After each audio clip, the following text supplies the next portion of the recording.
Learn why RAM goes bad, how to deal with it, and save yourself a little money in the process.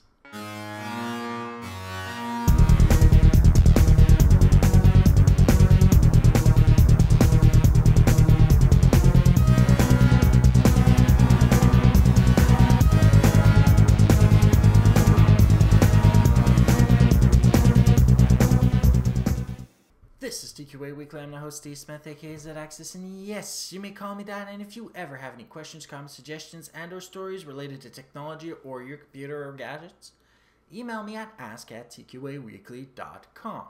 For the purposes of this show, I do keep show notes and I do keep links to the stuff I talk about, so you can always get that at tqaweekly.com/SE3EP20, Season 3, Episode 20. Today's topic has to do with RAM. RAM goes bad. I fix computers, and over the numerous many years that I have fixed computers, I have unintentionally installed Windows even though I didn't really have to. And this has to do with the fact that the blue screen of death, have you ever got it, has something to say to you about your RAM. In fact, before I go anywhere further, I will admit to the fact that because of flukes in natures, bad luck, or cosmic radiation flipping bits all the time in our DNA and our computer devices, that, it may be a one-time occurrence. In fact, many people have seen blue screens of deaths, and it means nothing. But what about those who repeatedly see blue screens of death? Well, I'm talking to you folks. So, most of the time, the reason why a computer crashes has more specifically to do with the fact that the operating system asked the storage device for information which was stored into RAM and returned to the operating system corrupted. This is how you know the RAM is going bad. So, unlike some other stuff that you can actually check in your computer, voltage, temperature, the megahertz speed, clock speed of your stuff and whatever, you can't check the integrity of the primary hard drive and the RAM while you're still within the operating system because the operating system is already occupying that space.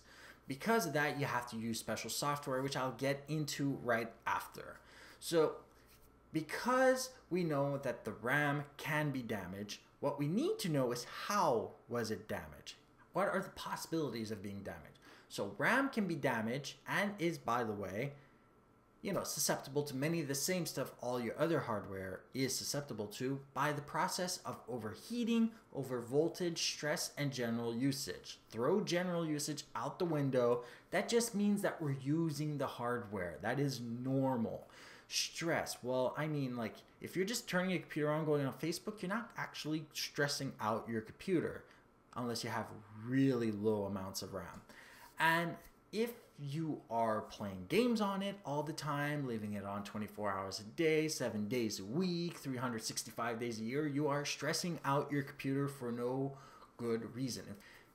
Also, that overheating and over voltage, that does come from somewhere. So, you got the power utilities where you plug in if it's too low voltage, too high voltage coming into the power supply, that can cause you problems. If you want to deal with that, use a UPS. If you have issues with your power supply because you got an El Cheapo power supply from, I've already gotten one from Foxconn, which was utterly crap, by the way, because they'll make hundreds of them, test 3, 4, maybe 10, say, okay, that is the general wattage, and that's the wattage that they assign for all of them. Do not buy these things. And if you're buying these manufacturer type Dell, HP, whatever, there's a reason why I don't own any of those, because they all contain El Cheapo, I don't trust them power supplies. If you can spring a few bucks more for a better power supply with an actual name, when we're talking about Corsair, OCZ, Thermaltake, anything with a name that you actually have heard of that does not come from Foxconn, we're going to be better for that because they test their power supplies individually. That is one way of dealing with voltage issues in your computer. But what about the other culprits? Well, you do have two types of overclockers. Your noobs, and if you know what a noob is, you know what I'm talking about, and your experts. I'm not even going to talk about the experts. They know what they're doing. For the noobs who don't understand what overclocking is and how to do it correctly, you do not overclock the RAM first. In fact, it's absolutely useless to overclock RAM when you can still buy faster and faster and faster RAM. If you get a better motherboard, you can buy faster RAM. It's a fact of life. Things that we also have to understand is there are RAM types. You got the overclockable and the non-overclockable. I have seen plenty of computers with overclocked RAM, with RAM that was never designed to be overclocked. In fact, it was the El Cheapo type of RAM attempting to be overclocked. So you have to remember that. The overheating comes from the overvoltage. The higher the voltage, the higher amount of heat being generated by the RAM. You need a cooling solution on those. You need to put fans. You can buy those at your local computer stores. And you have to make sure you plug them in as to not isolate the heat underneath the fan. So make sure when you install those, you actually, turn on the cooling. And here's a suggestion. If you're going to overclock your computer, look at the processor first. Stay within their specs. Look at the graphics card. Heck, if you can get an overclocked graphics card already out of the box like I have, you don't even have to do half the work. It's all done for you. So look at that too. Get faster hard drives, faster RAM. Before you do anything else, better power supply, more wattage. The more wattage you have, the better, cleaner the electricity is going to be. But not so much wattage as to short out your computer anyway. Too much wattage is the same thing as not enough wattage in your power supply. So once you've done all that and you have the proper cooling solutions and you know the specifications and you've asked questions, then you can start thinking about overclocking the RAM. Before that, don't bother. Most overclockers will think about the RAM last, since that is the easiest part to pop and also the easiest to replace for faster RAM. So once you've done all that, then let's say you have, fluke. Your RAM goes bad anyway. Well, you can use a program called memtest86 plus, And by the way, here's the difference. In my area, if I were to go and test my computer for bad RAM at my local computer store, bring my box, which I don't do by the way, but I've already asked the question. You go in, you give them the box, $35. You just touch the box. $25 an hour to figure out if it's bad. If you have 8 gigs, maybe 2 hours of time to test the RAM, so that's $25 an hour. We're already at 86.